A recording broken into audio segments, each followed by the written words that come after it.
glad to see our ex-DG sir, Ramesh sir. Sir, namaskar sir. Sir, I cordially invite you in today's Thank you webinar, so much. and I would like to hear something from you also, sir, because Surely. you are one of the pioneer working lightning in India. Uh, so this is one thing. Second, I heartily welcome today's eminent speaker, Dr. Parthasarathi Majumdar, that he has accepted my offer to become the speaker of today. And topic is really very relevant, lightning.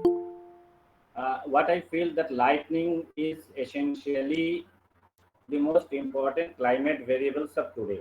It's a new climate variable. Why I call say essential? Because it's an indicator, it's an precursor associated with thunderstorm precipitations and even some of the cyclonic activity also where this lightning activity were observed in the wall cloud region. So this is one of the most deadliest variable also because whatever death rate we have seen from the last few years from different disastrous event, I think the highest death is occurring from the lightning.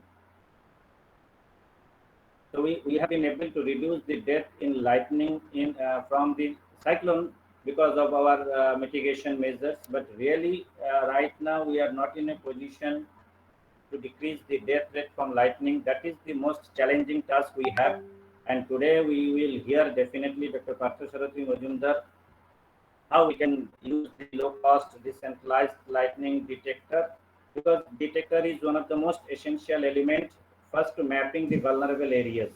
So if we can at least mapping the vulnerable areas through a low cost decentralizing lightning detector, definitely those data we can use in our meso or microscale modeling, those data we can use in our thunderstorm forecasting because it's a precursor, lightning is a precursor for our thunderstorm and closely associated with thunderstorm and any sorts of precipitation.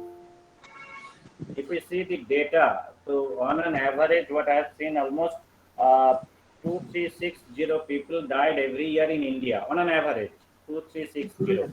And if we see the season, the maximum lightning death occurs in June, followed in September, mainly the onset time and withdrawal time of the monsoon activities. If we see the causes of death, that is also highest data is showing that is because of the standing under a tree, next followed by the direct hit and the indirect hit that are very less because direct hit also is there because the farmers, the most vulnerable sectors, those who are working in the field, they are most vulnerable from this direct hit and even they are also because of this little bit less awareness standing under the tree also causing the maximum death.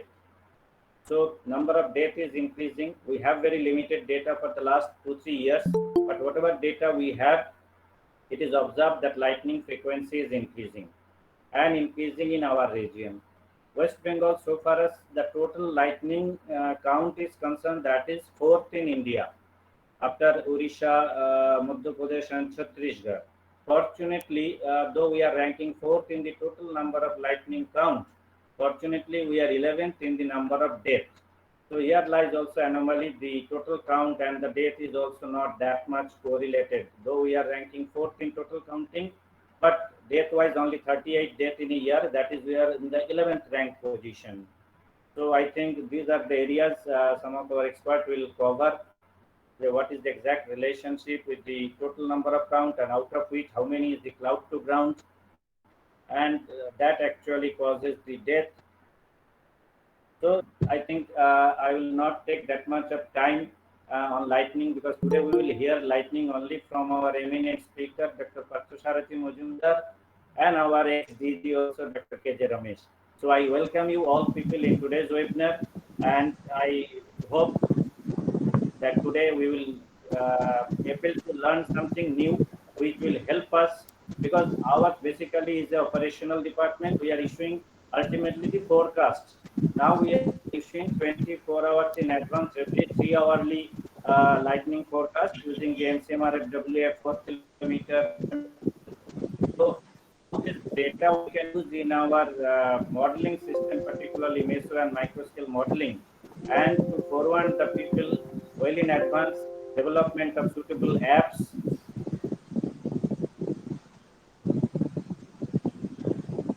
Not only the apps,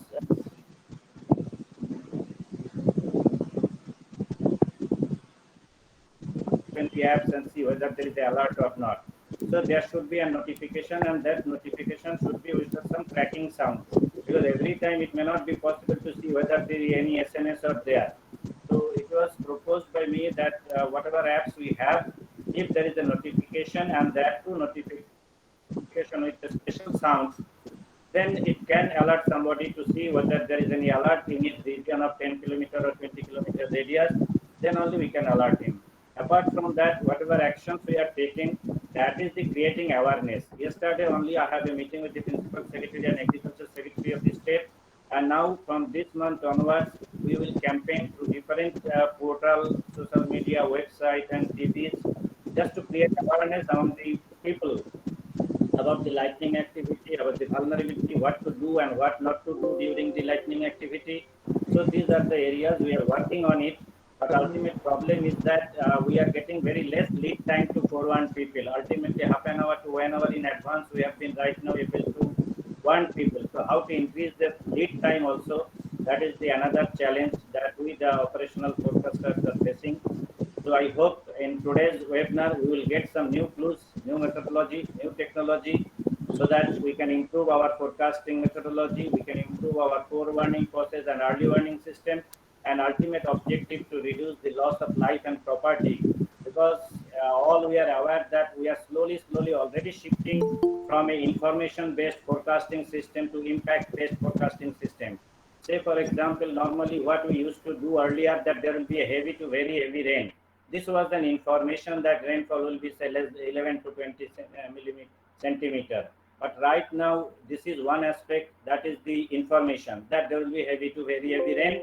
Now, with that information, we are issuing the what will be the impact of this heavy rain in the society, in the municipality, in the individual's life, in the agriculture sector, in the power sector, in different sectors. So ultimately, we have to totally switch from an information-based forecasting system to impact-based forecasting system. So for that impact-based forecasting system, definitely we have to develop some threshold value for the different parameters. We have to have the data of the geospatial and other data all over the data, and we will use the GIS platform, so that ultimately the whatever impact-based forecast we will issue, that will come into effect, and it will help people to reduce the loss of life and property, and people will understand what is the value of a heavy rain or extremely heavy rain.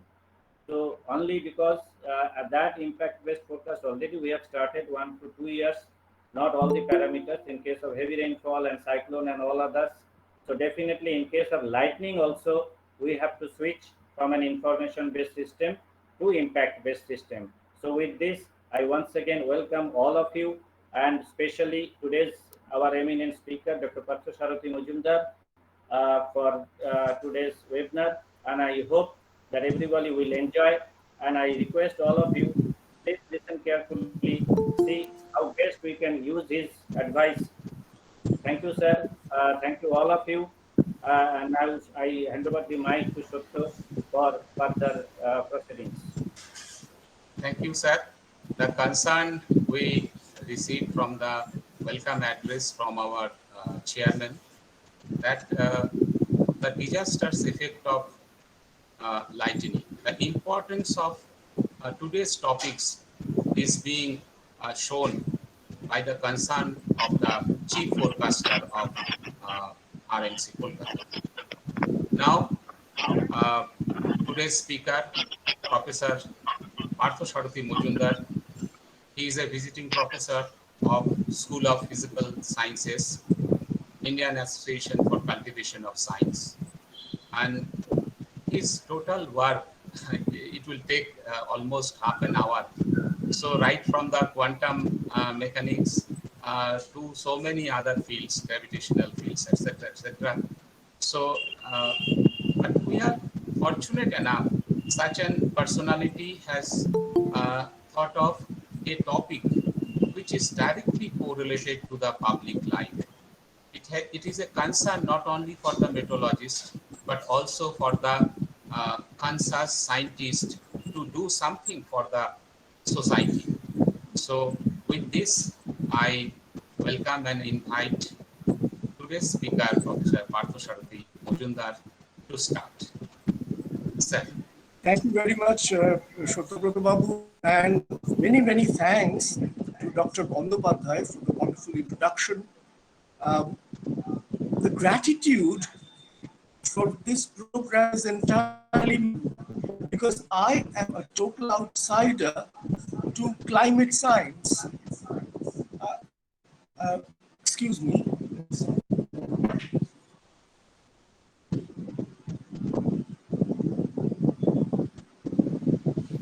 So there is a little... I'm completely an outsider to climate science, and yet here it is on a Saturday afternoon, eminent personalities who have spent a lifetime working on climate science and weather prediction are here to listen to me.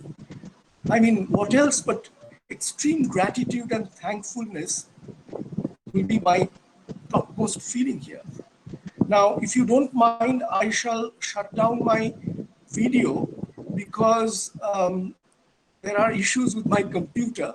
So now that you've seen me for the first time, let me just shut it down. But I'll of course leave my microphone on.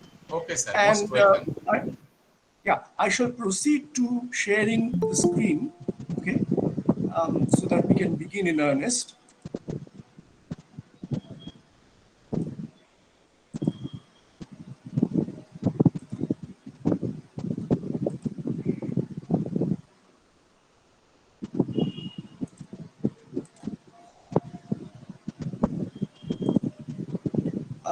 Shotobrata Babu, can you tell me if this is visible?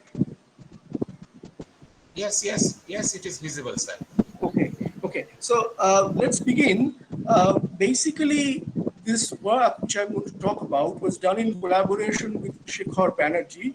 And Shekhar, who is a solar electronics specialist, has done the lion's share of this work. Innovative ideas, we bounced across each other, but it is implementation has been done completely by Shekhar. And as just to repeat myself, neither Shekhar nor I are actually climate scientists or weather prediction experts. So we are concerned citizens, concerned because of this, because of the annual lightning report's startling revelation that there has been an alarming rise in the number of lightning deaths over the last year. Now, a hint of this, before even I saw this report, appeared in the newspapers. When I remember reading about Bihar, that on one occasion in a particular rural neighborhood, about 20 people were hit by lightning and died. Now, this is really sad. This is sad because this is unnecessary death and perhaps avoidable death. That's what we're going to argue. So you can see Bihar in this bar graph histograms. You can see that Bihar tops the list, and so on, Uttar Pradesh, Madhya Pradesh, Odisha, and so on, in the number of lightning fatalities, okay, over this period. So 1st April 2020 to 31st March 2021, and there is our state of West Bengal, which is somewhat lower. And this is alarming still. Even here it is alarming because this is too many people who've died an avoidable death. A death was completely avoidable. This is not due to disease. This is not due to anything except a natural disaster, which perhaps working together we can avoid. The next slide is a very interesting comparative analysis between the number of lightning strikes. Some of this Dr. Bandyopadhyay already mentioned. However, this graph, which was presented in this annual lightning report 2021, has some issues here, has some inconsistencies, because you can see the red bars here, the red bars correspond to fatalities, the blue bars to the number of strikes, and there you see the numbers don't quite match. Part of the problem could be that the time frame here is ambiguous. Is it the same time frame? Is it a different time frame? Because if you look at Bihar, the number is 200 plus, whereas we just saw in the previous diagram, the number here over this period is 400 plus. So there are certain inconsistencies which I would request the very eminent people who have worked together to put the ALR 2021 together, the annual lightning report. I would request them that they should straighten out these ambiguities. There should be a time frame, so there is something to work on. This data is important. This data is important for the following reason. This is a lightning map. This is a lightning map. Now, part of the reason was mentioned by Shobhito Babu as well as by Dr. Bandopadhyay. This, you can see that there's a contiguity of large number of lightning strikes in this distribution. I mean, that's a coding. So you can see that the largest strikes in India happen in this area.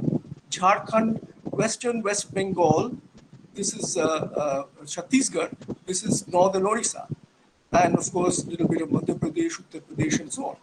What is the meteorological reason for contiguity? To say that it's only the Bay of Bengal, clouds forming in the Bay of Bengal, possibility of nor'westers, is that an adequate explanation? I would like the IMD and all the organizations to think deeper, because the more knowledge we have, the better it will be for us to tackle the problem. Now, here are some very interesting and important data. There seems to be an incredibly stark rural-urban divide. This pie chart, again taken from the Annual Lightning Report 2021, the red part is the rural part, 96%. So the fatalities seem to occur more in the rural areas. The blue part here, which is a tiny sliver, is only 4%. Likewise, if you look at professions, it seems to us that it's the farmers who work in the fields to feed us, the most important citizens of India, the farmers, they are suffering the largest casualties due to lightning, 77%. On the other hand, there's in the ALR report, there's also the statement about tribal citizens.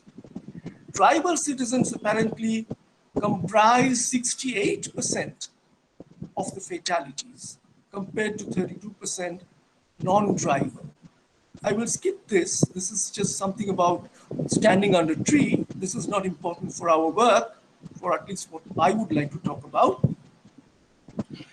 Well, so this is, a very intriguing set of data. Very, very intriguing, and I'll tell you why. I've received some help from Professor Manavi Majumdar on this because I'm not very good with statistics. And here, well, I've already mentioned the unspecified time frame which lead to certain inconsistencies within the data. And there's also going to be some meteorological geophysical causes, some deeper causes behind the continuity in the map, these two I've already mentioned.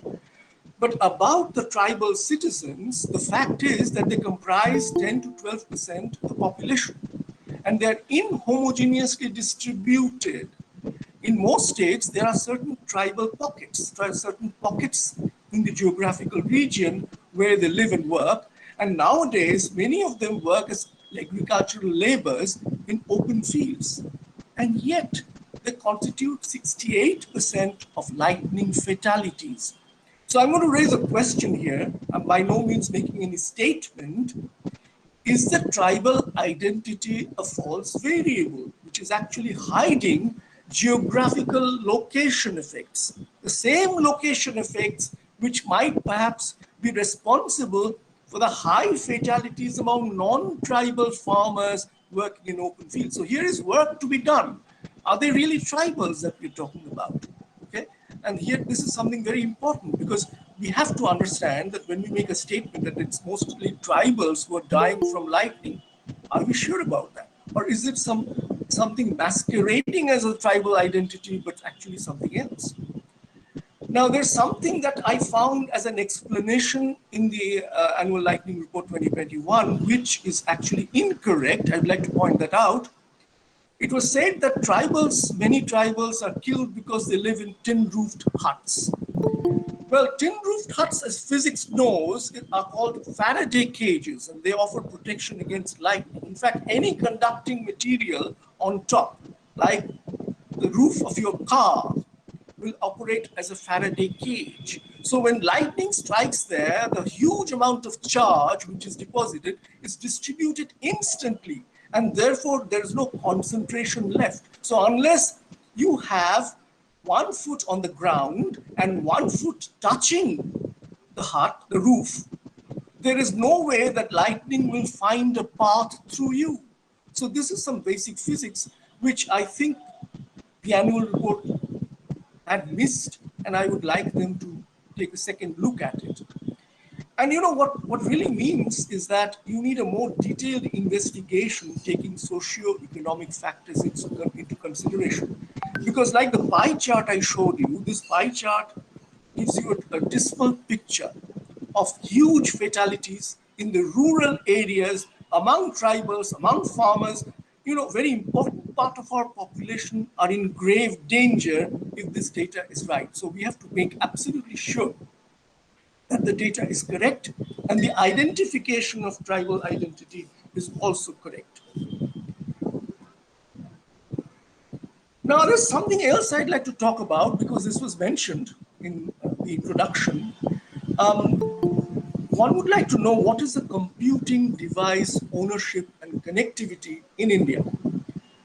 Now, this is often ignored because we are completely, with the pandemic on, we are completely at the sway of what is called online, be it education, be it video conferencing for work, for business, for whatever. However, if you look at it, this is the data that was compiled by Sabir Ahmed and Zakaria Siddiqui, and it's published in this journal, this publication. Again, I got this information from Manavi Mujumdar.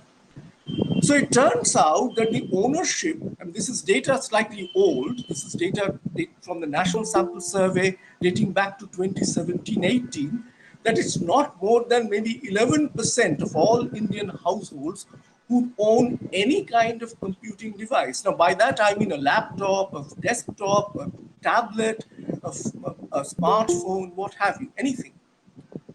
So not more than 11, maybe the number has gone up to maybe 15%, but it's not much more than that.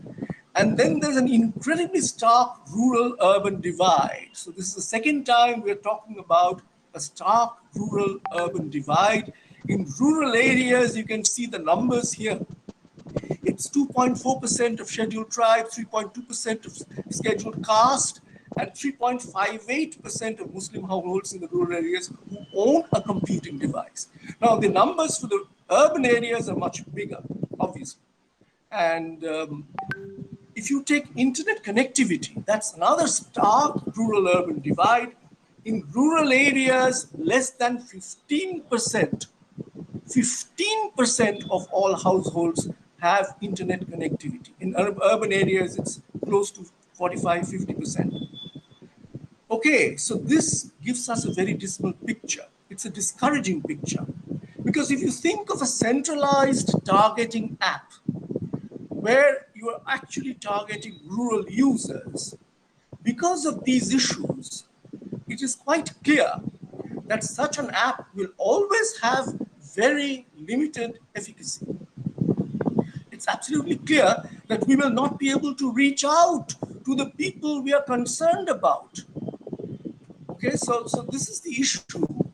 Well, now I come to Damini, which is the internet-based lightning app created jointly by IITM, Indian Institute of Tropical Meteorology, Pune, and I don't know what ESSO stands for, another organization. I took this set of critical reviews from the IMD Delhi website, and I was shocked because there was no prior experience on my part dealing with Damini. But once I got to know about Damini, well, I think I don't have to read them out. You can see that they're very, very discouraging, very, I would say that disparaging in some sense. And I apologize to the people who actually manufactured and fabricated this app, that there is an issue. There are several issues here which these people have pointed out. On my part, Shekhar Banerjee, my collaborator, and I, well, Shekhar had already seen this app and he was he was very hopeless about it. He said it doesn't work. So I insisted that we should try to make it work. So Shekhar brought his tablet, and we tried to download it. We installed the app several times over just to be sure that we had not done the installation incorrectly.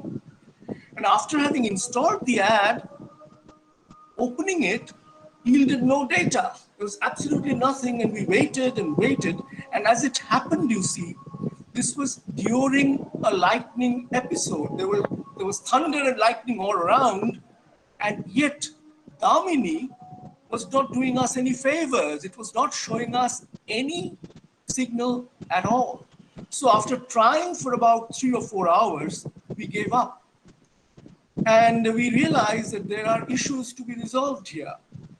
You see, one of the common issues, like so, as I've already said, I'm speaking from the point of view of common sense and with a little bit of knowledge of physics, which is my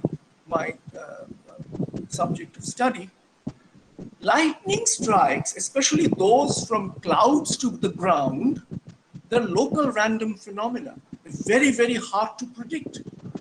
I mean, you can look at cloud patterns from satellites, and if you have cumulonimbus clouds and so on, you can say something that maybe there is a possibility of a lightning, but only a possibility. And that possibility too, it's very difficult to predict because these are local phenomena. I'll give you an example. Day before yesterday, there was a huge lightning strike in my area. And yet when I called my friends across town, they said, "Oh, there's lightning in your area. There's nothing here." So this is about Kolkata. This is about parts of Kolkata. And yet you couldn't say that there was lightning occurring across town. So maybe in Koshba or maybe in Salt Lake, was there lightning? No. But there was lightning in my area. I live in Kiripur. So there was incredible diversity. And therefore, this means that we need local detection. A global centralized detection is not going to work here very well, will it? Now, I looked at the information on the IMD website on Damini, and I found that there's order 50 sensors which Damini has employed all over India. Now, this I felt was very, very few, because there are more than 500 districts in India. And we have very large districts, like in Bengal, we have Bardhaman, we have Purulia, we have Bankura, Medinipur, very large districts. So one sensor per district is not going to give you anything. You'll have no data at all. And then the problem with internet connectivity means that the dissemination of data, even if you were to get it, would be a gigantic challenge in areas where the vulnerability, fatality is the maximum. So what is the alternative? And that's what I'm going to talk about today. You see, the alternative, like I said, must be a decentralized local alternative. And it must be low cost, because the data from the annual lightning report 2021, if that is to be believed, then the most vulnerable part of our population are also economically the most vulnerable part of our population, unfortunately. Therefore, any app or any instrument which is high in cost is not going to be of any use to them. Now, these are certain facts that we have to reckon with. So we need decentralized local alternatives of lightning data, especially in areas of maximum vulnerability. And we believe, and I'm trying to persuade that to you, that this can do a much better job by communicating the information, because the instrument we have, the instruments we shall be talking about, are personalized instruments. A little bit about, this is again, I should say that this is a non-expert's view of the various stages in lightning, but I took it from a very beautiful book. This is the first time that I've been forced to read a book on lightning. It's called Lightning Physics and Effects by Vladimir Rakov and Mann. I'm sure many of you would be familiar with this work. It's a little dated, 2005, but I got a preliminary idea as to what happens during a lightning. And it was quite revealing, I should say. So there it is, the top panel, left-hand side, you begin with a charge distribution, a charge separation. So the separation means that the lower half of this cloud is made up of mostly negative charges. And here, the ground, on the other hand, is made up of positive charges. Now, this happens because of meteorological reasons. It could be the other way around too, but this apparently is the most generic of situations. Now, when this happens, you see, there will be, of course, there's induced charges here on the surface from here, and there's a preliminary breakdown. So we know that if the electric field that is building up, if the electric field or the voltage, I mean, if the voltage that is building up between these, it's like a capacitor. So if you take a capacitor and the voltage, you keep on increasing the voltage, then the dielectric in the capacitor undergoes a breakdown. It becomes ionizing. Now we know that a dielectric medium is insulating, but it becomes ionizing. So there are paths that are set up like this, and that is the beginning of what is called the stepped leader. And it's amazing that the stepped leader, I mean, this is one of those things about nature, so exciting, that the stepped leader starts with the preliminary breakdown, but it goes beyond because it wants to reach out to the ground. The huge concentration of negative charges tries to set up a current. There's a huge, strong electric field that builds up, and you can see that the stepped leader, it's called stepped because it's going in steps. This is the picture. And as it comes near, there's an attachment process. So this is the first lightning stroke, if you wish, when the attachment happens. But immediately the Earth responds with the first return stroke. And there it is. Now a path has been established, an electrical path, like a wire through which thousands upon thousands of volts of electricity will be conducted from the cloud to the ground. That is called a lightning. Now, this spark, this is a gigantic spark or a flash.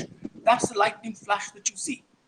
Now, I should plead ignorance about all these K and J processes, but once the step leader has started, there's something called the dart leader. The dart leader does not believe in steps because the step leader has shown the way. It's a sharp, there's a very sharp flow of current here, and there's again a second return stroke. And here, this is very good because it gives you the time, and you can see the time is in milliseconds. So the step leader forms within a millisecond of the preliminary breakdown, and then it goes on and on. So the first return stroke is about 20 milliseconds, and then the dart leader forms in about 60 milliseconds, a minute if you wish, and then there is a second return stroke. Now, I can't say that I understood this physics all that well. This requires people who specialize in atmospheric electricity, and I've mentioned before that I'm not one of them. However, there are certain generalities which I could extract from this physics. See, every lightning discharge, be it from cloud to cloud, so what I showed you here in this previous diagram is a cloud to ground lightning. There are also cloud to cloud lightning, and intra-cloud. Within the same cloud system, there could be lightning discharges. But every lightning discharge begins with a transient electric field, an electric field or a voltage that changes with time. Now, basic physics, Maxwell's equations and so on, tells us that the moment that happens, there is going to be an electromagnetic radiation. And an electromagnetic radiation we all love because we can detect it, okay? Now, the main difference between cloud to cloud and intercloud and cloud to ground discharges is the absence of return stroke in the former. There is no return stroke like this because the return stroke needs this high positive charge which accumulates on the ground. The electromagnetic radiation from lightning strokes, especially cloud, now I should focus on cloud to ground, is nearly isotropic, and there are several bandwidths in which this radiation happens. So electromagnetic waves are released, and these electromagnetic waves occur in various frequency bands. There's high frequency, more than 1 megahertz. There's an intermediate frequency, 300 kilohertz to a megahertz, and there's low frequency. Now, this book that I showed you gives more divisions because each each band has a different way of detection. Now, again, this is a very developed science. It's extremely developed science. And I must say that, our task is really so gigantic that I sometimes feel daunted. But I feel also a little happy that there is something that a common sense scientist, citizen scientist can do about this. These radiation, electromagnetic radiation from lightning discharges can be detected by amplitude modulated radio devices, which those of us who are as old as I'm going to be 68 next week. If you are as old as I am, you're familiar with amplitude AM transistors. AM is gone now. Most of the devices don't have AM anymore. It's all FM. But amplitude modulated devices are noisy, and it's that noise due to lightning which we would like to capture. So we are not interested in songs or broadcasts or speeches, but we are interested in just the noise. Okay? And that noise, therefore, can be captured by very simple radio type devices. Okay? And these devices we would like to distribute. I will come to a detailed discussion of that later, but we would like to distribute in regions of most vulnerability. Now, there is a simple calculation. If you see a discharge, suppose you have this little device, and yes, please, is there a problem? A question? Okay, okay. So can I continue? Yes, sir. Yes, sir. No problem. Okay. So if you have a lightning signal as shown in your little radio type device, and then you wait for the thunder, the correlation time between the two, if that is a time, let's say 6 seconds, then you simply divide that by 3. So 6 by 3 is 2. That gives you the estimate that the lightning has struck 2 kilometers away. It's a very, very simple thumb rule which you can explain to everybody. Okay? Now, this is my speculation, and Shekhar does not share it, that the devices that he has made, and I have sort of chipped in a bit, you can tune them to distinguish between, you see, these devices will record intra-cloud or cloud discharges as well as cloud to ground discharges. But can we distinguish between them? And I'll say a little bit about this later on.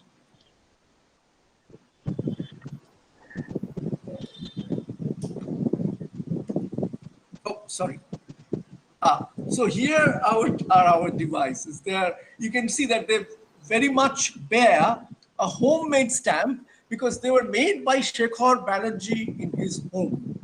Okay, very homemade, but he has written this down. So this is where, it's really strange that from the home comes high technology in some sense. This one works at a peak frequency of 355 kilohertz. And this one, he hasn't mentioned it, but I know works at 500 kilohertz. That's a peak frequency. Now, what do I mean by this peak frequency? That means that at that frequency, if there's an electromagnetic radiation, these devices will definitely catch it. Now, most lightning strikes will have quite a wide range of frequencies. All frequencies, of course, do not have the same energy. So all frequencies, all waves of all frequency will not trigger the device necessarily. Now, of course, you can have a wide range, but we focused on what are called the intermediate frequency devices. And therefore, it's clear that if there are lightning discharges, and I shall show you a video that shows this, then most likely our devices will be able to capture it. Now, this is something that Shekhar improved immediately because I said, hey, wait a minute. Because the problem is in the rural areas and presumably among tribals, electricity supply there may be sporadic or even absent. So why don't we make a device which can work on solar electricity? And there it is. Shekhar came up the next day. This is the device, the same radio type device, AM radio type device, which is connected to the solar panel. And you can see the red light here, which indicates that it's getting charged. So we have a situation where these devices, not only they're extremely low cost, I'll tell you how much they cost. they can be used even when there is no electricity. The batteries, they can be charged with solar electricity. Okay, so that's a great advantage because there is hardly any computer app which can work if there is no electricity, right? Now, so this is one of the great things that we have done, I think. Well, before we come to this, I would like to stop this for a second and show you a video just to convince you that yes, this works. Okay, I hope the video works. There's always this problem with computers I have. Okay, now you have to strain your ears a bit because there is sound to be heard. So this one has a beeper. This is the only one with the beeper.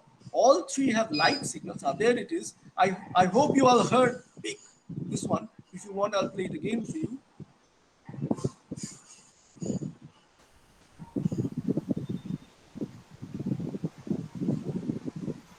Okay, I'll play this again. Never mind. Ah, there goes the beep.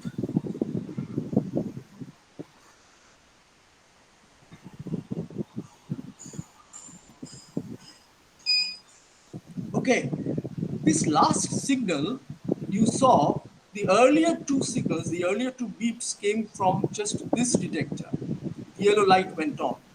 Now this last signal, if you want, I'll go back and play for you again. All the three detectors come on. Okay? There. Now that just means that we have a large lightning strike somewhere. Where? Well, if you time it properly,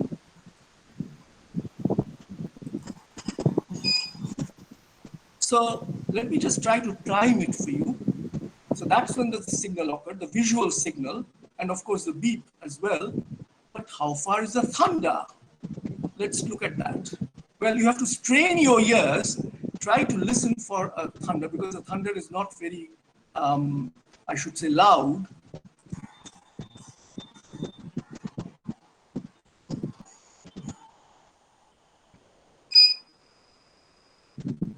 Okay, so you heard it, I think. Back up a little, and there's a little small beep about that, but there. So you can hear that noise. That's the thunder. So yes, we believe that this is a proof that the machine is working. These machines are working because the thunder follows the detection. Now the detection was followed by the loud noise of thunder. I mean, actually, if you had headphones, then the noise, the sound of the thunder is much louder. If you listen without a headphone, it's not, it's kind of muffled. But I'll play this video for you again. So let's carry on.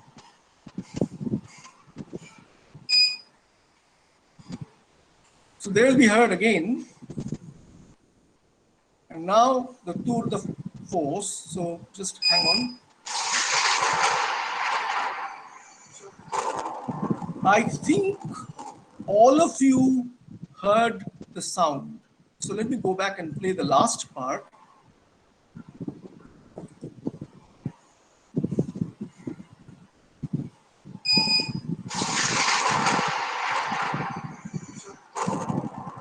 Now that's quite incredible because you saw that the time difference between all the three detectors lighting up and the thunder noise was minuscule, almost just a second. So a second means it was a third of a kilometer, maybe a few hundred meters away. Okay, and it's a little scary, right? So at least it is clear that this device works. It gives us clear and unambiguous signal of cloud to ground lightning. This kind of thunder, you see, there's also the sound. When you think of these sounds, so let me go back and go back to this.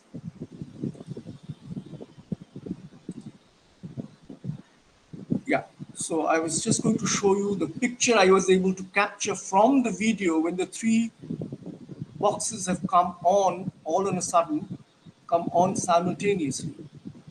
And this shows us that in intensity of the radiation from the lightning strike is quite large. Otherwise, the tree was not lighting up simultaneously. And then, of course, you hear the very loud noise. Those of you who have headphones would have heard it extremely well.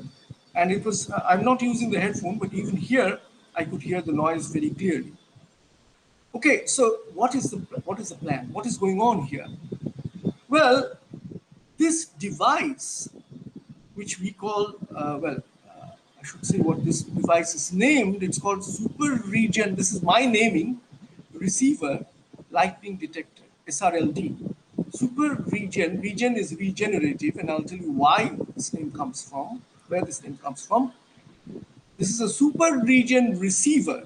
Now, those of you who were familiar with the amplitude modulated radios of the old times will remember perhaps that those amplitude modulated AM radios, were called super heterodyne. This technology predates that. And at the end of this talk, I shall ask Shekhar Banerjee to say a few words about this super regen, because even though my bachelor's degree is in electronics engineering, all these years of doing quantum gravity and black hole physics has made me a bit rusty about the details of electronics. But I shall still try to tell you about the circuit details. And of course, since Shekhar is in the audience, I will ask him to fill us all in later on in the talk. So here it is. This is the antenna, the one antenna that you saw for every device. So this is a typical device. The original source is Charles Wenzel, but Shekhar has this fantastic habit. He's always very creative. He will reverse engineer it. He will change the design. And he has indeed in this case. Because you see, electronics is a very fast moving field. And as it happens, India is way behind the world in this field. Okay, we are far behind, for instance, our neighboring country, China. And as a result, many of the components that you used to use in making AM radios are no longer available. So Shekhar has to figure out what to use as an alternative, and he has. This is the typical case. So this is the antenna. This is the tank circuit, called a tank circuit. This part is easy to understand because it's simply an inductance capacitance circuit, a resonance circuit. And this resonance circuit is very important to tune the device to the signal. This is the one which tunes, which sets up a resonance between the signal, the electromagnetic wave that is coming, and the device. And this part is called a Darlington transistor. T1 stage is a Darlington transistor whose base is connected to the tank. And as soon as the signal comes, this stage is activated. It's activated. However, one must remember that the Darlington transistor has a very low input impedance, which means that there is a very little current used in its operation, especially in the idling case. So it drains very little battery power. So this part, which is the heart of the problem, because it detects, this is the part which detects the incoming radiation. Now the stages T2 and T3 form what is called the flasher part. And the flasher portion is the part which is regenerative. So when there is a signal here, you can see that this transistor is different from this. The arrow direction is different. This is called a PNP transistor. This is called an NPN transistor. But this is coupled to this PNP transistor. And this pair, they act regeneratively through the use of this diode. And of course, this capacitor and these resistances. So you see, the moment this happens, there's a kind of oscillation that is set up. You don't need an oscillator circuit. You don't need, this circuit itself is an oscillator circuit. So the amplitude of the signal is actually enhanced through this oscillation process. The T4 stage, okay, is actually the output stage, the load stage. And this is connected to the light emitting diode, which lights up, and also to the beeper or the buzzer here, okay? This is that stage. So the incoming signal is processed regeneratively in the stages T2 and T3, and then passed on to look at the enhanced signal and give that as an output for the observer. This part is the part which biases this circuit. So you can see there's a battery and there's a Zener diode, and this is the part which Shekhar has reversed engineered to bring in a solar panel. And he can use a 9-volt battery which can be charged by a 9-volt solar panel without any difficulty. And we have been doing that for the last few days. Okay, so this is a very, very simple circuit. Of course, it's simple because Shekhar made it so, but the most important thing is the cost. Well, Shekhar, of course, has this penchant that he goes to the local market, electronics market, in Chandni Chowk, and he hunts around to get cheap components, cheap but useful components. But then there's an enormous amount of labor, which I call a fabrication charge, which of course he doesn't count. So without that, he says, oh, this is only 200 rupees or maybe 250. Okay. Now I think this is, this fabrication charge is always a little obscure because he will never tell me how much he would have charged. Okay. We are not selling it. Okay. We are making it to see that here is the possibility of doing something for the very vulnerable part of our population who are dying due to lightning.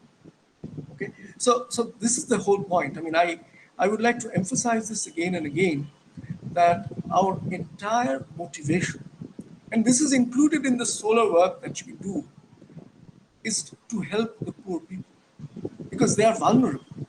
They are vulnerable economically, and here they are vulnerable to lightning strikes, and they're dying. And like Dr. Bandopadhyay mentioned at the outset, it is the job of every Indian citizen to consider how to mitigate this suffering. Okay? So it's very, very important. Now, as I said, you might have a lot of questions about this lightning detector, the circuit and so on. And, after the talk, I shall take questions, but if you have a detailed question which I cannot answer, I shall ask Shekhar to pitch in. So what are the pros and cons of this super regenerative receiver lightning detector? Well, the pros, I think the mostly pros, is that the person-machine interface is outstandingly simple. You just need to have one of these devices in the family. I've already had it. My wife and sister are both non-technical. They are social scientists and writer, respectively, so they don't have any knowledge of physics. But they can easily see that there is something happening when there's a light going on and that simultaneous beep. Okay? And if the frequency of that increases, so going from beep, beep to beep, beep, something is happening. Okay? And then, of course, you hear the thunder. Okay? So, you see, this is what I've written here. A cloud-to-ground strike will be forewarned by increasing frequency. I mean, this is, it's so simple that you're probably laughing at it. Now, come on, this cannot be a replacement of highfalutin devices. But I tell you that this works. So when you hear more frequent flashes and beeps, that's a warning. And if you correlate that with the increasing loudness of the sound of thunder, approaching lightning strikes in your neighborhood. I showed you in the video, and I think the argument was clear.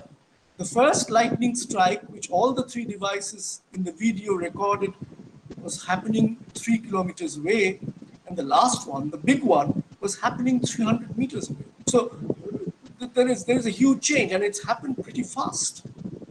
So you have to be a little more careful.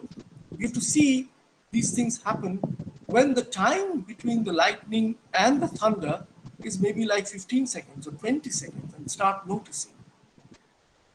Now, solar charging, I think, is an added benefit because this facility avoids the need to connect to grid electricity. So in areas where the grid electricity is sporadic or absent, I think there is absolutely no problem in using this device. So this device is versatile. Okay? It has extremely low power consumption. Like I said, the power consumption in the circuit, the initial stage is in microamps, and then it goes up to milliamps when the signal comes, and this transistor has turned on, goes into milliamps. So that's a very, very low signal. And because it's a low signal, the bias batteries don't have to supply too much power. So this is a great advantage. It's a great advantage that this works on very low power. And it's, even if it works all day, in our case, we leave these, I showed you, you've seen the picture, the video, we leave them in our veranda, okay, for days together without any charging. And sometimes I just take this out, the one with the solar charge facility, and hook it on to the solar panel. However, there's a con, there's a downside. If you use this device close to electrical power switches, all electrical power switches generate flashes. So immediately it will show a signal. Now, again, I can hope that if we're going to use this in remote rural areas, there are not too many electrical signals around. If there are these transmission lines, then you have to choose the location of the device in such a way that you are away from it, so that fluctuations in the transmission lines are not recorded as a fake lightning signal. So that will come with use. That will come, when you use it often and you get used to this, you and the device get used to each other, you will know how to do it, and you will know how to keep it separately from electrical power switches and transmission lines, because all the transmission lines radiate electromagnetic waves, so you have to keep it different. Finally, this is my last transparency, recommendation and strategies. This is where we hope to be able to work together. And here, this I've tried to, by talking to various people, I've tried to come up with a set of strategies as recommendations.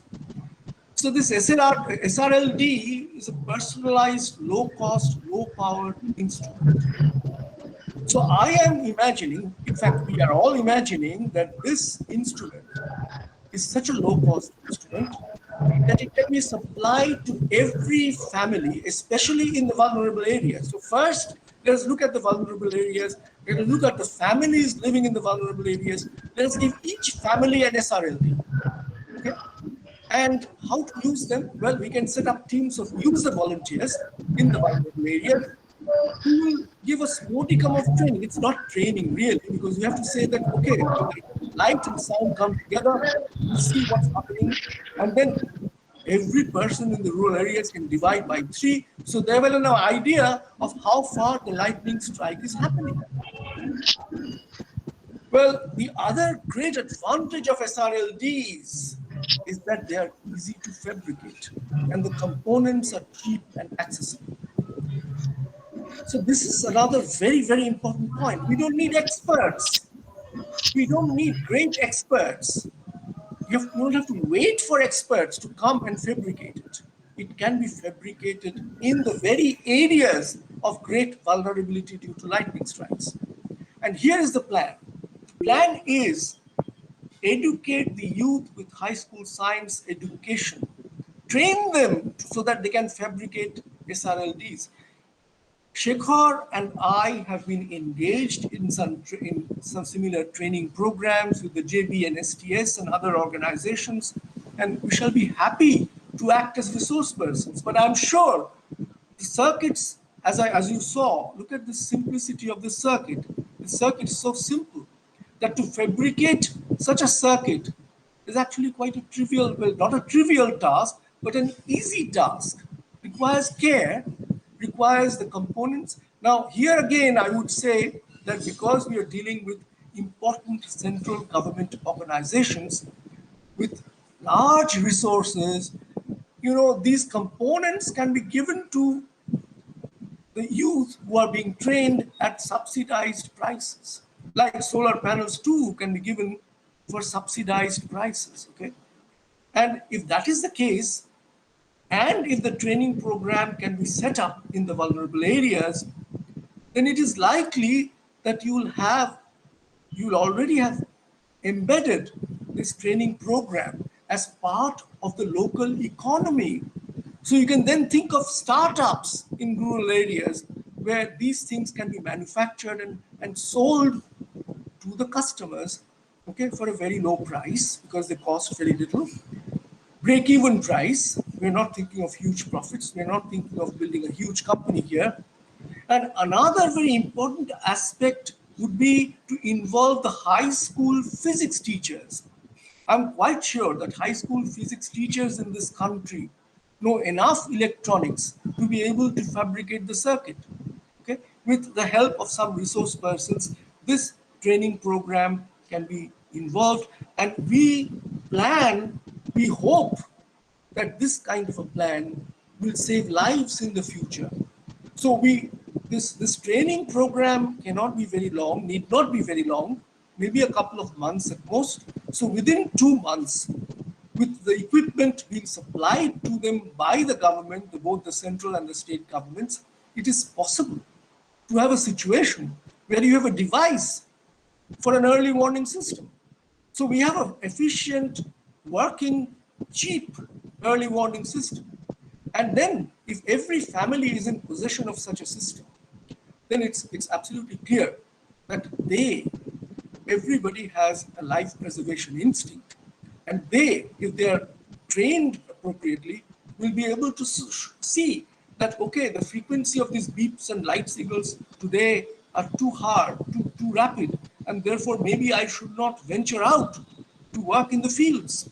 Okay, so such things are absolutely possible. This is the kind of thing I wanted you to share with you.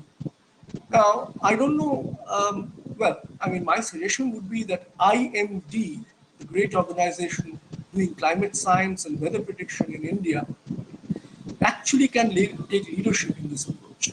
I know that they have large resources, so I would suggest to Mr. Director, sir, that give us a thought, give the people a thought. And can you set up, if you want us to help, we are always there, but you need large numbers of people. You need large number of resource persons because you need to train many youth in many vulnerable areas. So I would request you, sir, to join us, to involve us, and then maybe we can move to a situation where I won't have to look at this annual lightning report with such distress. Thank you very much indeed. So I suppose Dr. Shekhar Banerjee is online. Yes, he is. Okay, so let me now start presenting. Shekhar, are you there? আপনি শুনতে পাচ্ছেন আমাকে পার্থদা? Yeah, but you have Can to you speak hear in me? English. You have to speak in English, please. Okay. Can you hear me? Can you hear me? I can hear you. What about Shotoproto Babu and Dr. Bandopadhyay? Can you hear, or the others? Can you hear Shekhar? Yeah. So Shotoproto Babu, I will take off from here. I will stop.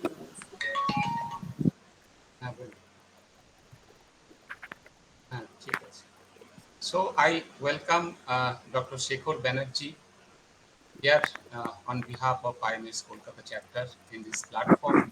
So as Professor Mojumdar has detailed, the main application is done by you, sir. So what your experience and expectations as to implement in this fine device you have made? So your idea, please tell us a detail. Okay. So just tell me, everybody getting me properly, na? Hello? Yes, sir. You are audible, sir. You're audible. You're completely audible. Shekhar, go on. Go ahead. Okay.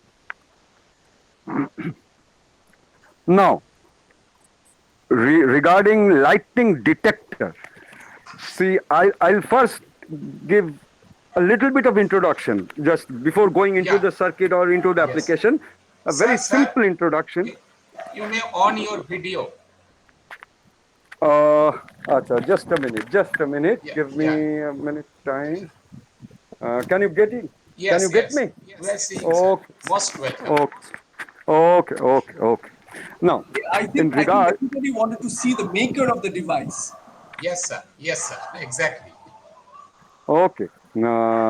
So first of all, I'll thank Dr. Parthasarathi Mojumdar and Dr. Sanjeev Bandyopadhyay, because in the beginning he told a very, very important sentence which I liked, and I must thank him.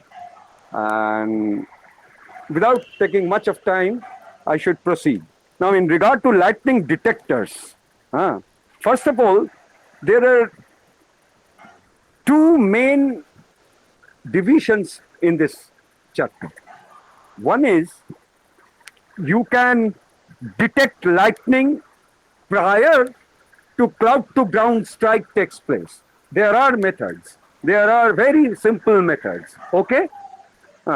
Before going to any other explanation about this lightning detector, I'll just give you an idea so that students and professors attached with your organization, they can develop this.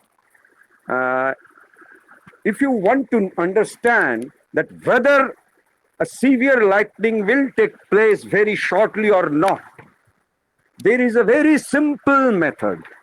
The method preliminary was known as a field mill method. There is a video available with Dr. Richard Finman. He has given a very simple technology for making a field mill to understand this. Now, I will just initiate this idea, and I'll tell you that if you have a digital multimeter, the cheapest digital multimeter available with your organization, you can very simply make a working field mill which will give you a clear idea that whether a severe lightning strike is going to take place shortly or not. First, let me give you this idea. You must have seen this cheap multimeters in the market costing 200 to 50 rupees. Just get that one. You will find that there is a millivolt scale, 200 millivolt scale. That's the minimum voltage scale available there. Okay. Now, put the pointer on that scale, 200 millivolt scale, and take the negative terminal of the multimeter, commonly known as the common terminal, COMM written there. Take that terminal, use a good grounding wire, take that wire right to the ground, where if you have a ground in that building, a proper ground with the plumbing line or with the earth line, take it there, hook it up properly. Make sure there should be no loose contact. And take the positive wire, the positive lead, extend that lead with a piece of wire, copper wire, right to the roof. And on the top of the roof, place a simple 2 square inch copper plate which will act as an antenna. Okay. Now, putting on the multimeter, set the dial adjusted to 200 millivolt scale just before thunder, lightning, or a cloudy weather, and just observe this reading. Just before lightning, you will see a huge voltage in and around 138, 140 millivolt buildup. As soon as you record that buildup, what I have seen with my practical idea, 164, 160 millivolt reading, you will have lightning instantaneously. And you will see the reading going to zero, neutralizing the charge, neutralizing each other. And again, wait for some time. If there is a lightning, the charge will start building up. It is a simple concept of a field mill which can be applied in anybody's home, anybody having a little bit of idea with physics, he or she can do. But be careful while installing the antenna. Don't expose yourself during heavy thunder or cloudy weather. Just install the antenna and place the multimeter inside. Then you can find out. This is a very simple idea, analogous to the idea of a very old field mill concept, which can detect the difference between a fair weather and a foul weather. And if this type of meter is taken into account, for which the data is collected can be logged according to date and time. After doing this during the monsoon period, you can easily track and say, at least you can give a pre-lightning warning. Here I must refer to to Dr. C.R.T. Wilson, that even if you go on trying for thousands of methodologies, lightning often takes unintended path. We all know that. Still, we can try. This method is the simplest, low-cost method. It's a fixed method. You cannot make this portable. You can make it in your office, in your home, and you can easily study the difference between a fair weather and a foul weather counting. The static buildup, you can easily find it out. So now, nextly to that lightning detector which we have made, I and Parthoda. So in my opinion, are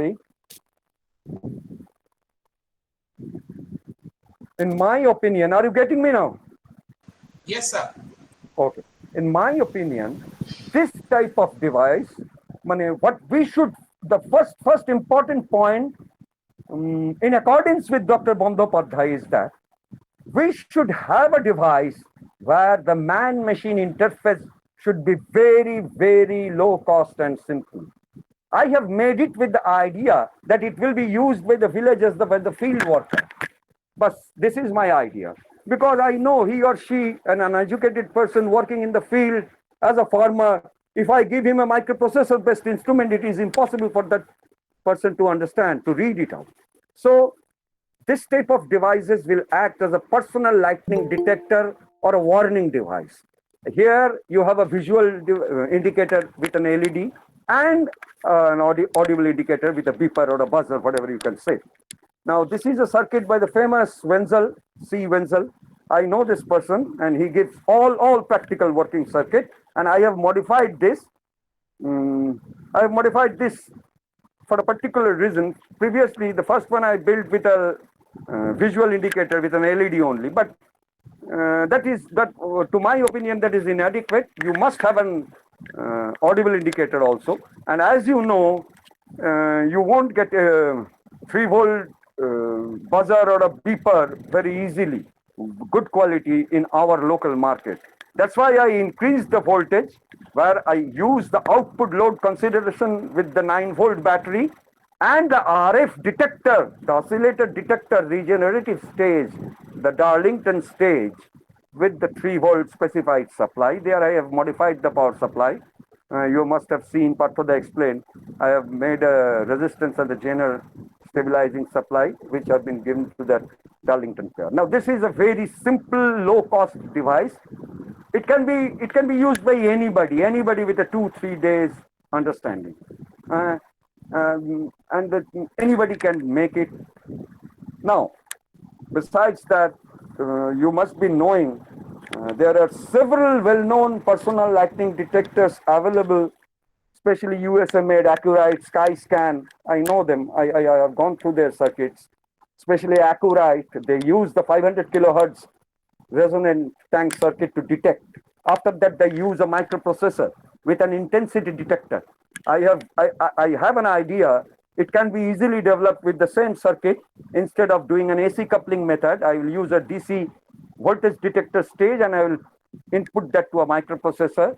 But as I don't know programming, I need a programmer where he will program that analog signal, which will be converted to a digital signal, and it will be taken to the digital output, where 2 or 3 LED stages will, the first warning, second warning, and the severe warning system. It can be easily done. It is not a very tough task. But again, the problem is the cost increases, and it becomes difficult for the villager, or as you were saying, the tribal people, to read it out. The interface should be made for them, keeping the idea in your brain that do something which they will be easily able to use. So, Shikhar, if I may butt in, I would like to add one thing to Shikhar's statement about using his device in conjunction to sort of value add the device with a microprocessor. You see, it is true that then the cost increases, and because the cost increases, it will not be a personal device which we can give to every family. in the vulnerable areas. However, with this device, you see, because it's now value added and it's microprocessor driven, we can place it in some slightly more central location like a panchayat office or a BDO office, and the information there can then be disseminated through the IMD channels as an additional information to the personal device which they have. You need more information. So the more information that the vulnerable people have, the easier for them to be able to survive. That is what I want to say. Okay, thank you, Parthoda. Acha, now again, what I've got, you will get this review in the internet.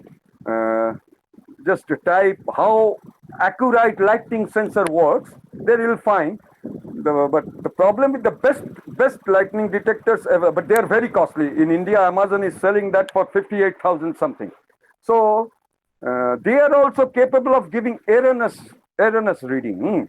So erroneous reading is a part of science, part of experiment. So taking that into consideration, what I think, this type of, if we distribute 100 personal lightning detectors like this to 100 villages, especially working in the field. Now, if Shikhar, we are running out of time. So could you say about the three lights, three LEDs? Then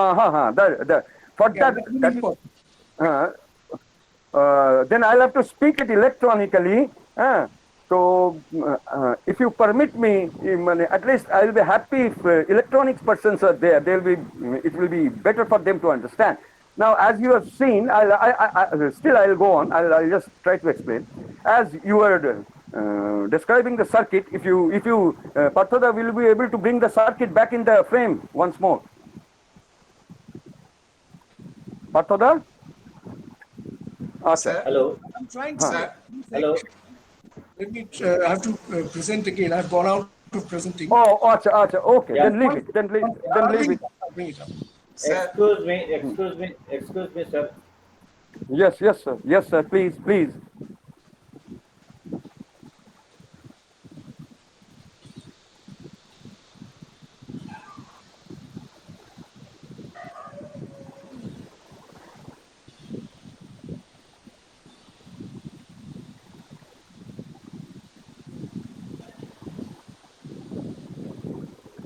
Yeah, I think now you can see it, right? Right. Just in short, I'll take 5-6 sentences. Now, as you see the circuit, the first transistor T1 written on the top. This is a super regenerative receiver. This is known as the oscillator detector simultaneous stage.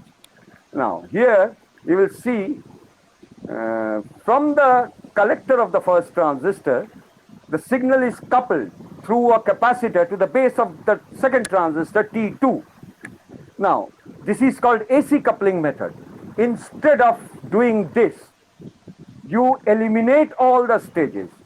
Take the output from the collector of the first transistor, put it directly to the analog input of a microprocessor, say an Arduino Uno. Take the A0 or A1 analog input pin, put it there, program that so that signal will be sampled inside, detected, sampled, and the voltage drop. Here the theory is the lightning coming closer, there will be more voltage drop across the 4.7 K resistance. Lightning occurring far away, say 15 kilometers away, the voltage drop will be much less. So that will be detected by the microprocessor, that signal will be converted to a digital signal inside, and depending on the amplitude of the voltage drop, I will have say 2 or 3 digital pins output, say D12, D13, D14 or D10, D11, D12. I'll take 3 LEDs, 3 different color of LEDs out from there. For the first detector, I'll take a green light. The second one will be for the second warning, and the final warning will be the red one. It can be done easily with a programmer. Those who can program using C language, they can easily do this. This is not a very tough one. Then you can have an intensity detected lightning detector. It can be done. So you'll have to use a microprocessor board. You need a programmer. So the cost increases, and what I think for the villagers, it becomes a little bit difficult to understand the difference between the intensity of the lights. So, for preliminary checkup, this type of simple devices should be first. Science is always associated with experiment. Shikhar, I think Okay. we have to have a little time for questions. So, Okay, Ye- okay. mind So winding let up? us. So Sorry to cut you out. thank you, Okay, Dr. okay, okay, Thank you very much. Yeah. Thank So, you, Dr. question. Shekhar Banerjee, sir, okay. for having the detailed technical sides of this device. So, before taking the uh, comments and views or questions from the viewers, I would like to invite Honorable ex-DGM of IMD. We are very fortunate that Dr. KJ Ramesh is with us.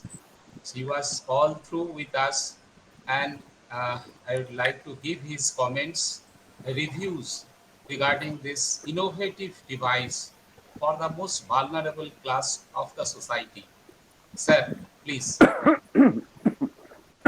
Thank you very much for inviting me for this very exciting seminar on low cost lightning detector. This SRLD, I'm sure it will work. And why we need this kind of devices is some background noise is there. I don't know whether everybody is able to listen or not. So you are listening. Once again, I am requesting all to. Take a right, please mute. Take a right, please mute. Yeah, thank you. Thank you. Shikhar, can you So, please turn off your microphone? Yeah. thank you, Professor Parthasarathi Majumdar, and as well as Dr. Shekhar Banerjee Thank you, for Dr. Ramesh. this Thank you very much indeed. exciting explanation of this simple device. And this is very much required because in your data also you have mentioned from that annual lightning report that death rate is from the official records, and reason is mentioned, and the compensation is given by the local disaster management authorities. So there are people who are working in the open fields are the people facing the fatalistic strikes from the lightning. So for them, this will be because they don't have cell phones, and the network of the cell phones is also questionable, their network coverage, etc. So this device, if it is kept with them while working in the field, at least when the low intensity signal and noise start, so they can pack up and go to a nearby safe shelter location so that their lives can be saved. So that way it is very useful for the people who are in the open field and exposed to the threat of lightning. So now that only in some states afternoon there is a diurnal variation of lightning in the pre-monsoon season. Only in the afternoon time this lightning is frequency is very high. So those states are isolated. Timing of incidence of lightning many places in the morning in states like Kerala, and there are that diurnal variation of lightning is known. Particularly, we should concentrate on those states where lightning is occurring in the afternoons, and the people in the rural areas, particularly this kind of device can be configured and made available to the people 200 to 50. That is very much required.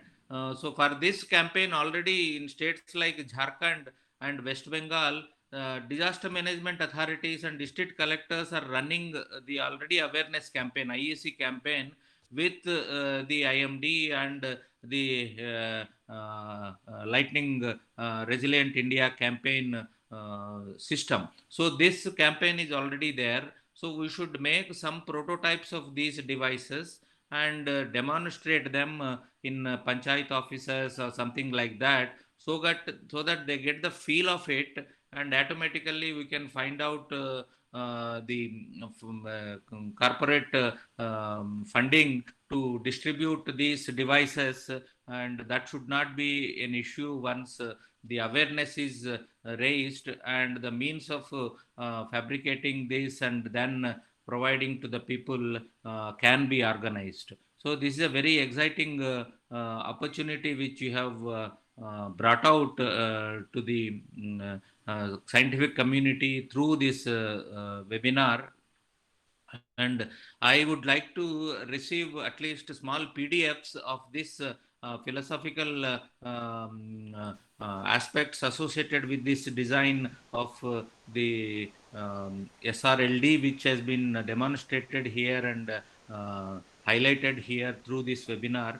I request Professor Mazumdar and Dr. Shekhar Banerjee to share the PDFs through Sanjay Bandyopadhyay, so that I'll take this forward with the Lightning Resilient India campaign and IMD to the last mile. Thank you very much. I am excited about it. Thank Thank you, you. Sudhir Thank you Bandyopadhyay. very much indeed. Thank you, Thank you sir. very much indeed, Dr. Thank Ramesh. you. We Thank are you, sir. absolutely delighted for those nice words, those words of which encouraging words, which will make us do better things. And absolutely, I will send this to uh, I don't know, Satyabrat Babu or to Dr. Sanjeev Bandyopadhyay, email Yeah. address. I'll try to also You send. can send it to Sandeep. Sandeep will send me. No issue. Okay, very good. I'll do that. Okay, okay, I'll do that, okay, Dr. sir. Ramesh. Thank you very much indeed. That was most One kind more and most request. generous of you. So the Thank question you, sir. session, Before if, that, Shutto, just a minute. yeah, yeah, sir. So I request Dr. Majumdar and Banerjee, if possible, I can also go. Otherwise, they can come to my office.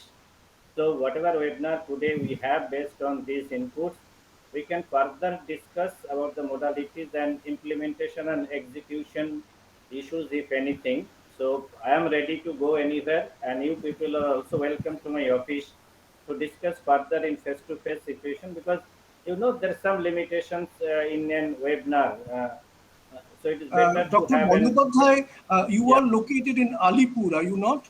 Yes, sir. Yes, Yeah, sir. yes. Yes, sir. Yes. Okay, very good. Because Alipur is very. I live in Hastings, Kidipur. So So then it is very a close. workable day. We will Then it is certainly a come over, yeah, sir. I will talk to you yeah, yeah. separately and set up a date, make an Yes, appointment with you, and we will come over. Thank you very much, sir. yes. Okay, okay. Thank you, sir. So I request our viewers, if you have any questions, uh, Sir, if can I ask something, sir? yes, Shubhendu, Please, uh, please do. Yes, please, sir. please. Actually, sir, you may be aware of that, sir.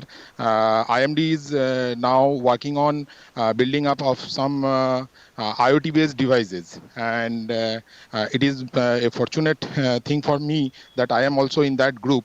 And we have already built one instrument which can transmit data. And our main objective is that we are not going to use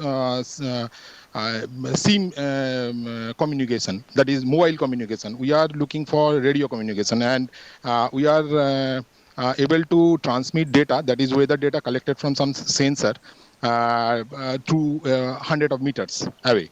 And sir, if we get your help and your knowledge, then we can surely make such kind of device using IoT, sir.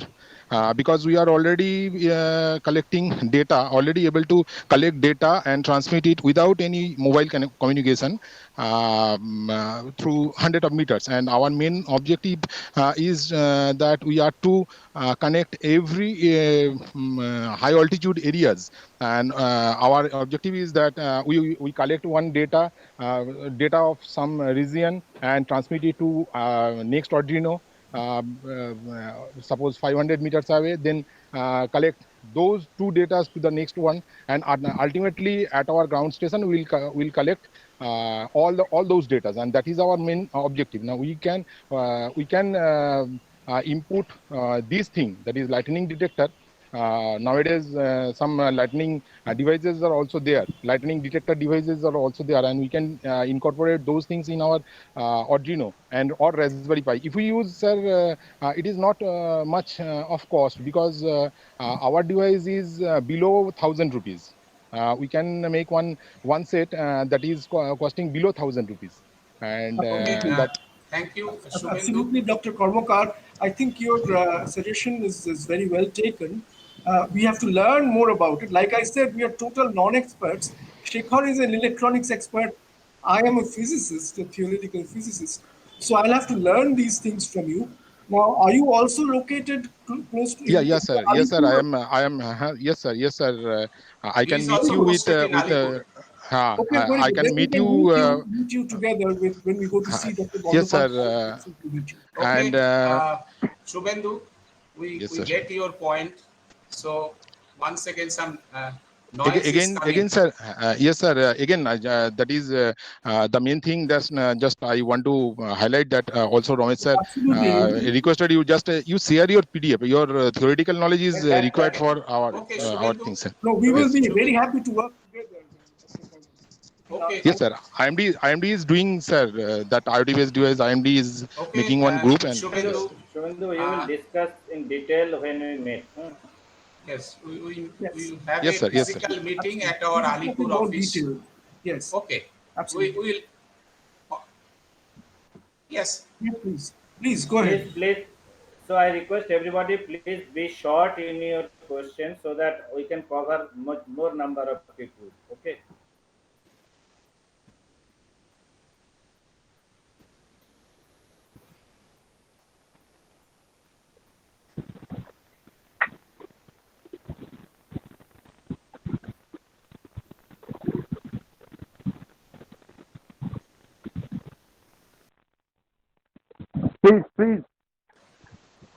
Please be louder. Please be louder. I can't Please, get you please, properly. Please. please use. Take care. I please use your microphone. You are deviating from your microphone.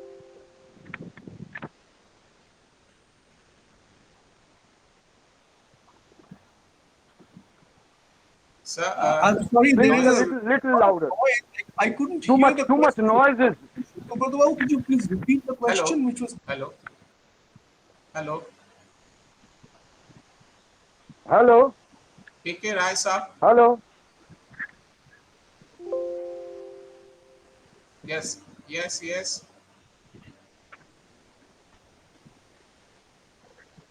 No, no. Your voice and microphone and video is very much twisting on the screen. Yes. No, not yet. You Not yet. see you. So any এবার so প্রশ্নটা করুন। Now you just put your question. হ্যাঁ। বাংলায় বলুন, বাংলায় বলুন।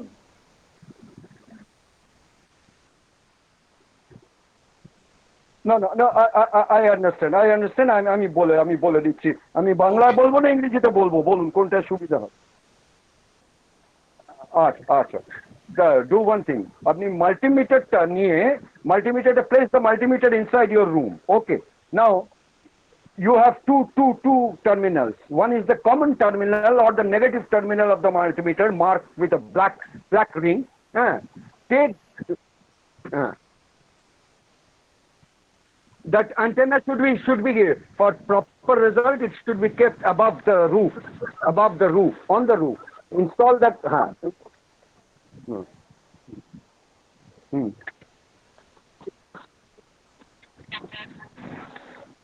I understand. I'll tell you. Sorry, just a minute. Now you're getting me. পাচ্ছেন তো? শুনতে পাচ্ছেন তো? Okay, we are getting. Okay. Now there are lots of frequency in the low frequency band. Now in my practical experience, I and Pathoda, we have made totally 5 detectors I have made. Now to tell you frankly, I have got maximum efficacy from a 500 kilohertz resonance. I have used a 10 millihenry and a 10 pf in 10 pf capacitor tank circuit. It's a molded type inductor. 300 or 353 kilohertz is also there. It also detects, but the efficacy of 500 kilohertz is much better than that. I have made one 193 kilohertz, but that is, I won't suggest because sensitivity is very poor there. I won't suggest that frequency. The best obtainable frequency is the 500 kilohertz resonator. Oh,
okay, okay. Okay. Thank you. Thank Thank you, you very much. TK Thank Rai you very Saab. much.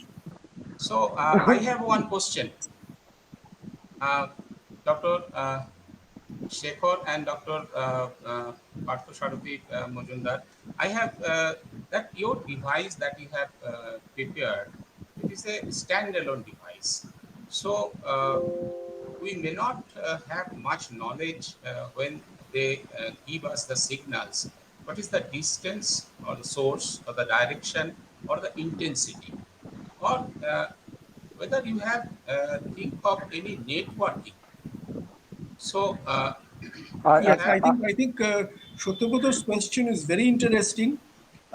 Like I said, we are absolute newcomers to this field, but I can tell you that Vladimir Rakov, whose book I quoted from, there are different ways which we haven't worked with, where you can predict the direction of the approaching lightning strike.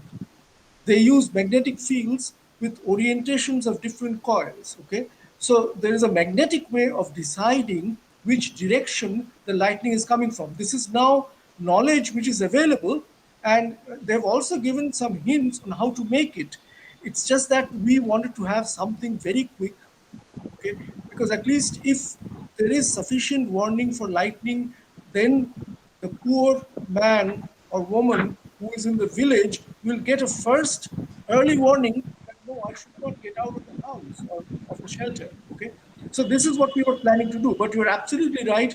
There are several possibilities. One is direction finding, that is known technology, and the other one is time of flight. Okay, how much time will it take? So that is somewhat similar to what Shekhar was mentioning. You use a microprocessor with different colored LEDs. These will be a little more centralized, and therefore we could have, the block development office or the panchayat office taking care of this, and then they disseminate. So networking, not very wide area networking, but local area networking. I mean, if you make it very wide, then of course the topography changes, and then the climate changes, the weather patterns change. So we yeah. can't make too much of a global statement. But local area networking, absolutely, I agree with you, Shoto, absolutely essential. And let us work together. I mean, we will be able to come up with solutions. I think these Okay. are Thank you, solutions sir. that we can come up. As we have already planned, our DDGM has invited you in our office, Alipur office. Yes, yes, So all these issues, the networking, that direction finding, and how to use these devices in our also the as a forecasting devices. Maybe we can discuss a lot in our these meetings. yes. So But I if would only anyone. suggest, Shuktoprato Babu, that let us do it after Pujo, because I have some work before Absolutely. that. Pujo has already been started here in Yeah, Pujo Kolkata. has already started. So if Maybe nobody after has any Pujo, maybe questions, early so November. Yeah, yeah, yeah, if just a minute, nobody, just a minute. yeah. yeah, Parthoda, Yeah, Shekhar, you want to say just a something? minute. yeah, Satyabrata বাবুকে এবং doctor Sanjeev বন্দ্যোপাধ্যায়কে আমি নমস্কার জানিয়ে আর একটা কথা just আমি just to give you an idea to everybody now you see a very simple sensor, and one of the common possible sensor is available, lightning sensor is available. Just a few minutes ago one student was telling that he was working with an IoT.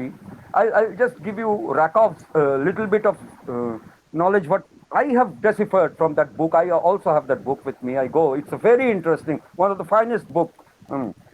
Now, there are basically three methods. One is the acoustic method, the old one. If you hear thunder, be careful and all that. But scientifically, today it is not recommended as an operational method.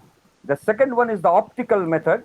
It's too costly of, even we cannot dream of. There you use a particularly very high frequency 777 nanometer digital camera placed on the GEOS 16 satellite, which keeps taking photographs of real lightning and mapping that. It's a stationary sensor based, geostationary sensor based, very costly method. So it cannot be just, I cannot think of, you cannot implement this type of sensor based technology to our village side area in our Yeah. country, in our Yes. socio-economic. The third one is the cheapest and the best. Detecting electromagnetic radiations from lightning sparks. And let us remember, let us, everybody, let us follow one very simple physics, that before any cloud to ground lightning takes place, there will be cloud to cloud or intercloud or cloud to air lightning discharges, so as the step leader can start making the ionized channel. Yeah. So if you can detect that, then at least one person having a personal detector type low cost device, he or she can understand that this is the right time to take shelter or to stop working or go back. And the IoT based system is fine, data logging system, but the problem there is, in our country, what Parthoda was telling about the Damini app, installation and maintenance of the sensor which should be installed in the field. Yes. You will have to make field stations everywhere with employees taking care, which is very practically, it is very difficult. It's very difficult to collect Okay. data directly from the field with sensor based technology. You will have to make stations there right on the spot. Say if you are Yes. working Yes. on a farmer field at Kathi, the placement of the sensor there, and if you are working on a field in Bakura, will be totally different, and you need a huge costly infrastructure to do that. Yes, sir. Without Thank that you you. cannot maintain. Sir, Okay. I think no other questions are there. So we'll go to Dr. Bandopadhyay. Uh, for the objective view, he is the chief forecaster of our regional meteorological center. So day-to-day problem forecasting and the facing of media and public and all the stakeholders, the irrigation, forest, and uh, fishermen's. So how could we be benefited out of this? How could we make this implemented in our daily life? One is the from the forecaster's point of view, and one is the of the vulnerable tribal villagers. So I would again go to Dr. Sanjeev Bandopadhyay to give his objective view of today's daily life. Thank you all for those who are actively participated in today's webinar. And topic is really relevant. As I said that the last few years, the number of death in lightning is increasing. So by that time, Dr. Mujumdar and Dr. Banerjee, what they come up with a new, it's a old technology, but in a very positive way and in a new format. Because I can share a one-line story with you. So those who are in IMD, they are well familiar with. Those who are working in the PVO station in the zero zebra flight, whether to go or not, they normally went to bed before sleep with the AM radio. So if there is a cracking sound, then they will open the window and see the sky and have to take a decision whether to go for observation or not, like that. Don't take it in other ways. So this is the No, no, role no. of It's AM. absolutely right. That's the whole Yeah, idea behind. so this is the role of AM radio during that time when I joined this department on the very beginning of my career. So it was useful from the very beginning. Only thing that you have come up with some modified device with a sound of beeps and then other things. So it is essential in that device. to classify the distance. Say first signal when we will come, say it is right now whatever the apps we are using, that is if it is within the 20-kilometer radius, then there will be a signal. If it is a 10-kilometer, then there will be another signal. So such type of LED or whatever device Dr. Banerjee is proposed, that should be there in the machine at least, because what we feel in lightning warning or any detection, lead time is very less. Because most of the farmers, those are working in the field also, whatever the personal experience I have, the field is itself few kilometer long and width. So hardly there is any shelter within a 1 or 2 kilometer radius also. So if you feel also that there is a lightning within say a few minutes, you don't have any space to hide you. So that is also, that should be also there, as how fast we can detect that there is an approaching lightning in my area. That is one aspect. Second, I think normally the shape and size what I have observed in the video, it's okay. But now we have to think of a little bit hardy and sturdy material type of thing. Maybe when you go for any commercialization and all those things, because you see carrying anything, if it is not very convenient for anybody, even for a farmer, because he has already having his own belongings.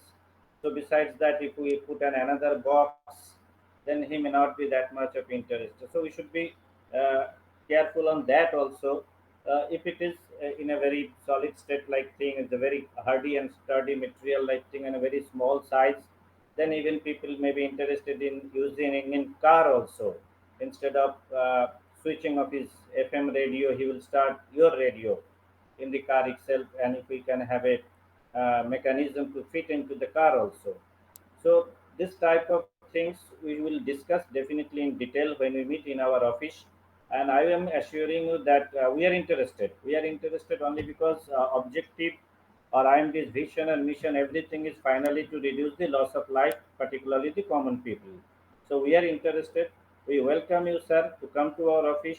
Whatever experts we have in the different fields, those who are working in maybe in the maybe in the Absolutely, ham sir. radio, or those who are working in our instrument field like AWS Energy, all will be invited. We will discuss in detail, and definitely after convincing, I am right now convinced, but after further convinced, I will take up the matter if required with the state government authorities, because they are also very much interested, and ultimately it's a state matter, disaster management.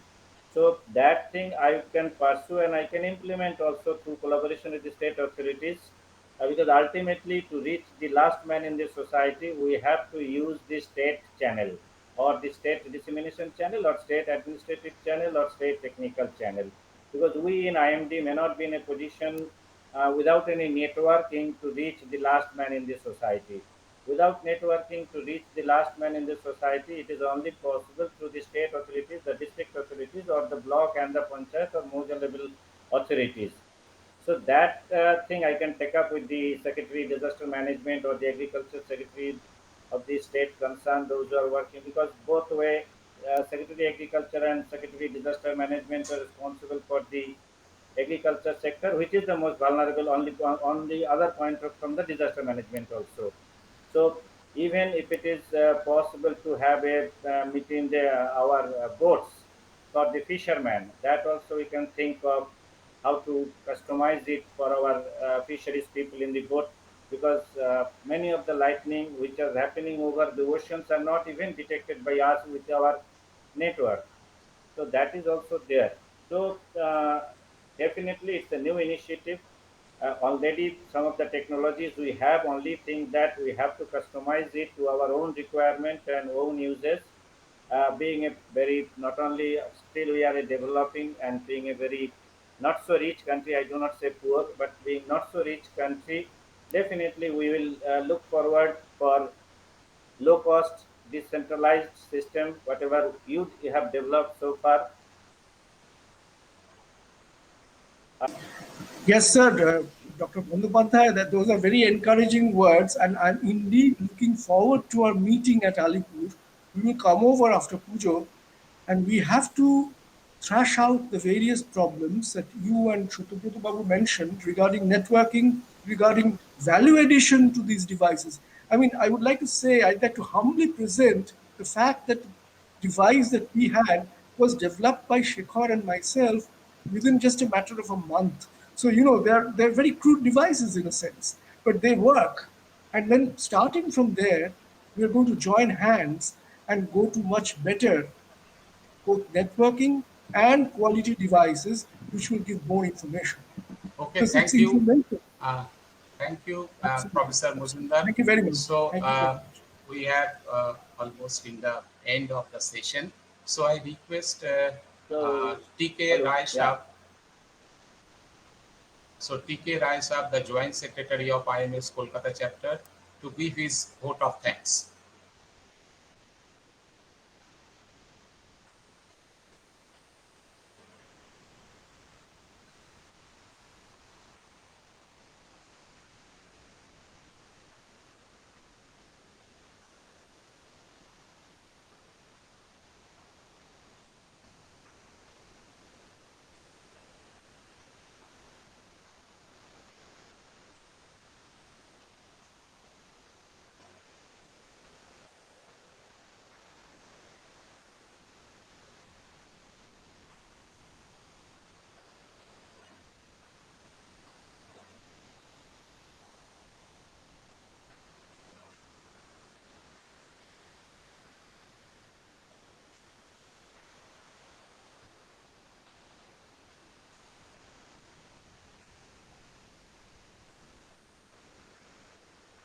Okay, so we are closing the meeting with a hope that we will meet after Puja at Alipur.